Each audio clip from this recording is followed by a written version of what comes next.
New இயர்க்கு ஏதாவது ஸ்பெஷலா சமைக்கலாம் அப்படின்னு சொல்லிட்டு சாம்பார் வச்சுட்டு பாயசம் வடையும் பண்ணியிருந்தேன். பால் கொஞ்சம் நிறைய இருந்ததுனால ரசகுல்லா பண்ணிடலாம்னு சொல்லிட்டு ரசகுல்லாவும் பண்ணிட்டேன். ரசகுல்லா பண்ணலான்னு பன்னீர்லாம் ரெடி பண்ணி வச்சுட்டேன். கரெக்டா ரிலேஷன் ஒருத்தவங்களும் வீட்டுக்கு வந்திருந்தாங்க. ஒரு 1 ஹவருக்கு அப்புறமா தான் திரும்ப ரசகுல்லா செய்யலான்னு பார்க்கும்போது அந்த ஸ்பாஞ்ச் வந்துட்டு என்னாச்சுன்னா ரொம்ப ட்ரை ஆயிடுச்சு. உருண்டை பிடிச்சா வரவே இல்லை. அப்ப திடீர்னு எனக்கு ஒரு ஐடியா தோணுச்சு. மிக்சியில வச்சுட்டு பல்ஸ் மோட்ல 2 திருப்பு மட்டும் திருப்பி எடுத்துட்டு செஞ்சு பார்த்தேன். சூப்பரா வந்துருச்சு.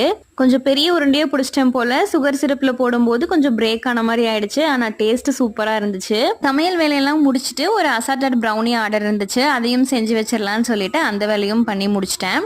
நைட்டு டின்னருக்கு என் ஹஸ்பண்ட் ஹோட்டல்ல பரோட்டா வாங்கிட்டு வந்திருந்தாங்க. அதை வச்சு கொத்து பரோட்டாவும் போட்டு கொடுத்துட்டாங்க. சூப்பரா சாப்பிட்டு முடிச்சாச்சு. ஃபுல்லா சாப்பிட்டுட்டு நல்லா தூங்கி எந்திரிச்சாச்சு. இப்படிதான் என்னோட நியூ இயர் போச்சு. உங்களோட நியூ இயர் எப்படி இருந்துச்சு அப்படின்னு கமெண்ட்ஸ்ல சொல்லுங்க. நம்ம சேனல்ல இது வரைக்கும் சப்ஸ்கிரைப் பண்ணலன்னா சப்ஸ்கிரைப் பண்ணிக்கோங்க.